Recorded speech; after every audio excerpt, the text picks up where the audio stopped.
He leaned across the table, right in front of everyone, and said it like it was nothing. "Delia, sit quiet. You own nothing here. You never have."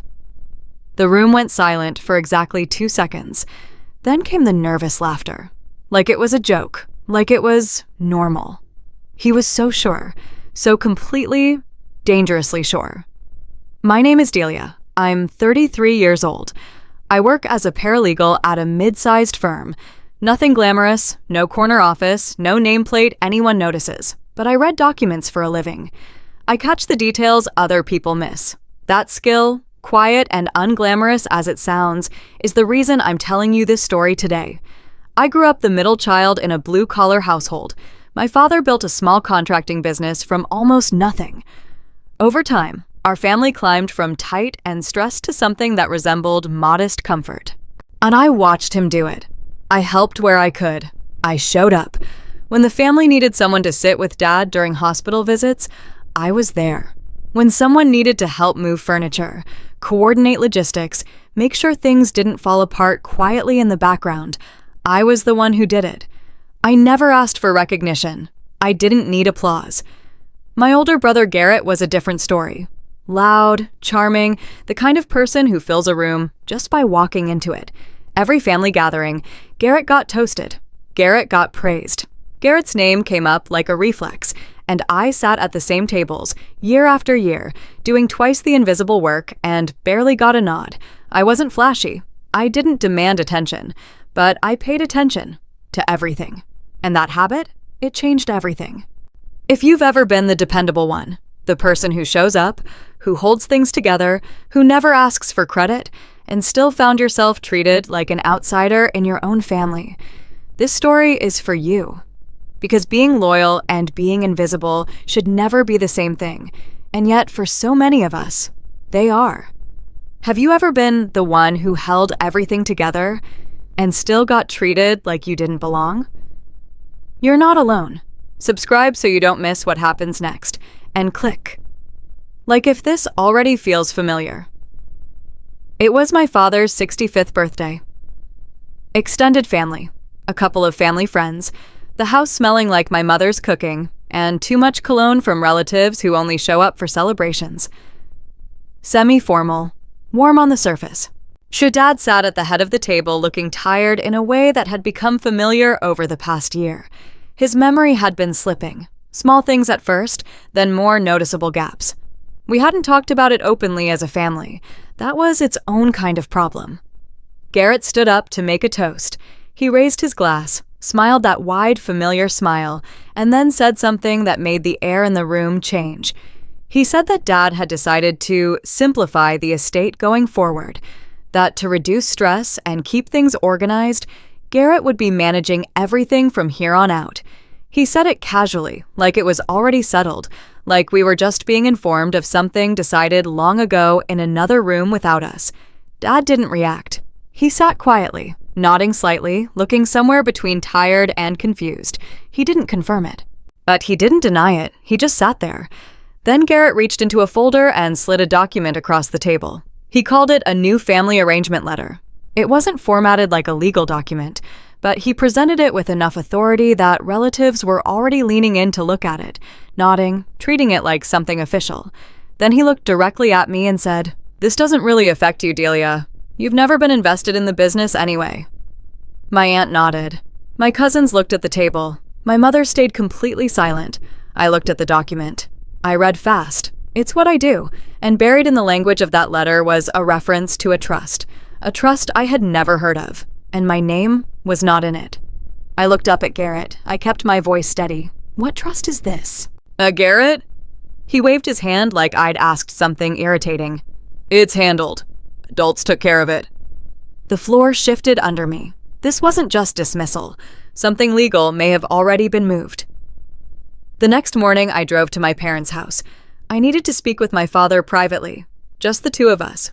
The way we used to talk before everything got complicated. I knocked on the door. Garrett answered. He told me Dad was resting and needed quiet. He said it with a smile, like he was doing everyone a favor. I told him I just wanted 10 minutes. He shook his head slowly and said, "I'll let him know you stopped by." He closed the door, in my face, at my childhood home. I stood on that porch for a moment in the cold morning air, and I understood something clearly for the first time. He wasn't protecting Dad. He was managing him. 2 days later, the family group chat lit up. Garrett had sent a message to everyone, aunts, uncles, cousins, saying that Delia was causing stress for their father and asking relatives to give him space from the drama. Just like that, I became the problem. An uncle I'd always been close with called me that evening, gentle and apologetic, and suggested I let Garrett handle things for now. Cousins who had been texting me normally suddenly went quiet. I watched the narrative being built around me in real time, brick by brick, and I felt something cold settle in my chest. Not panic, clarity. I formally requested to see the trust paperwork. Garrett sent a PDF within the hour, which told me he'd been expecting the request. I opened it. My name was there, listed as a minor beneficiary with a negligible amount attached. Effectively written out. He sent a follow-up text that read, "Dad made his wishes clear. I'm just honoring them." I printed the document. I sat at my kitchen table with a highlighter and I read every single line. And after about 20 minutes, 2 things stopped me cold. The notary stamp date was during a specific week. And a clause in the amended language mirrored phrasing I had seen before. The kind of careful, constructed legal language that doesn't come from a general template. I didn't call Garrett, I didn't post in the group chat. I opened a new folder on my desk and I started building a file. What they didn't know was that I'm a paralegal. I read documents for a living, and what Garrett sent me, it had problems. The notary stamp on the amended trust showed a date I recognized immediately. Now, that was the week my father had been hospitalized following a medication reaction.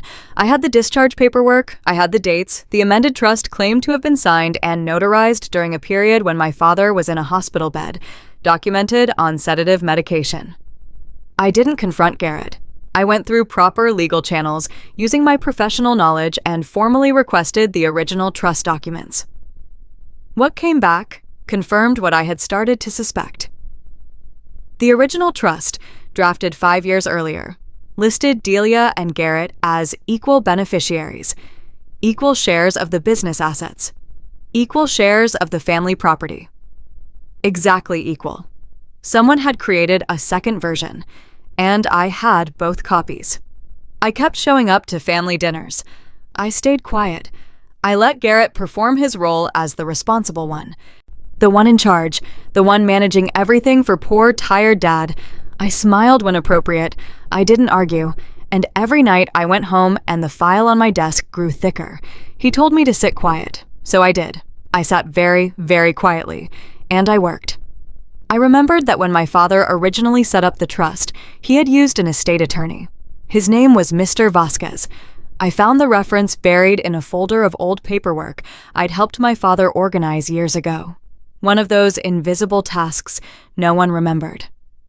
I tracked down his current contact information and called his office. Mr. Vasquez was semi-retired, but he agreed to meet. I brought both documents. I laid them side by side on his desk, without saying much, and I watched his expression shift as he read. He was quiet for a long moment. Then he told me that the amended version had not been processed through his office. He had no knowledge of it. He also noted that the signature formatting was inconsistent with how my father had always signed documents in his presence, a specific detail he remembered clearly. He agreed to help, but he was honest with me. He said this could become complicated quickly if Garrett had already filed the amended trust with the county recorder's office. We needed to move carefully, but we needed to move. While Mr. Vasquez began making inquiries, Garrett's confidence kept growing. He hosted a family planning meeting at the house about the property, about the business, about next steps. I was not invited. I found out through a cousin who texted me late that evening. Her message was short. "I don't think what's happening is right. Do Delia."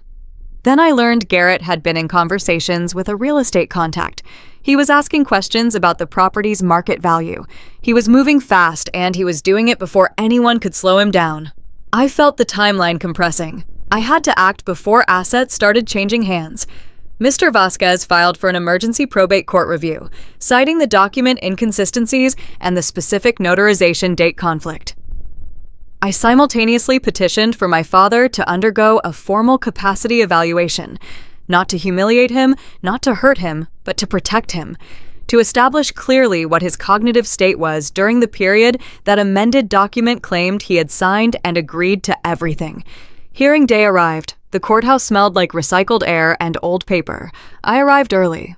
Garrett came in later with his own attorney, relaxed, almost amused when he saw me standing in the hallway. He walked toward me and lowered his voice. "You really want to do this to Dad? To this family?" I looked at him calmly. "I want to do this for Dad. There's a difference." Inside the hearing room, the judge reviewed both documents carefully, the original trust and the amended version, placed side by side in front of the court. The notarization conflict was formally raised and entered into the record. The amended trust had been signed during a period when their father was documented as hospitalized and on sedative medication. Medical records confirmed it. Discharge papers confirmed it. The timeline was not ambiguous. Garrett's attorney argued it was a clerical error on the notary date. The judge requested the notary's official log directly.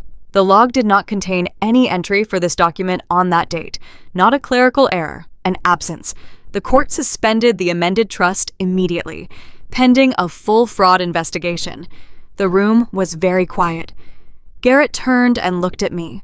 The confidence was gone.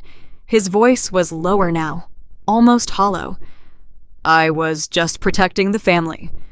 I held his gaze. "You were protecting yourself. I have receipts for both."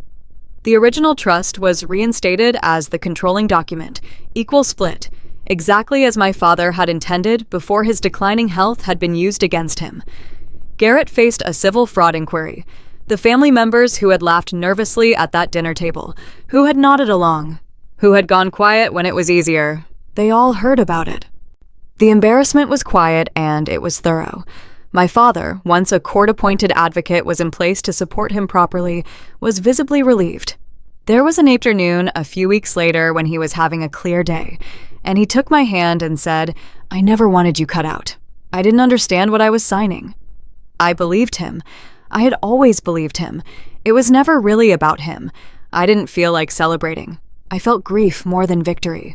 Grief for what had been attempted, for the father who had been vulnerable, for the family that had chosen silence over honesty. I took a leave from work. I spent real time with my father, just the two of us, without anyone running interference. We talked about things we hadn't talked about in years. The family property stayed intact, managed fairly, exactly as he had always intended. And I kept coming back to what Garrett had said at that dinner table, so confident, so completely sure of himself. He told me I owned nothing. Turns out, I owned the one thing he forgot to forge. The truth. If you've ever had someone in your family try to quietly rewrite history, to move things around while you weren't looking, to make you feel like you didn't belong in your own story, you know how isolating that feels. You know the particular silence of a room where everyone sees what's happening and no one says a word. Drop your experience in the comments.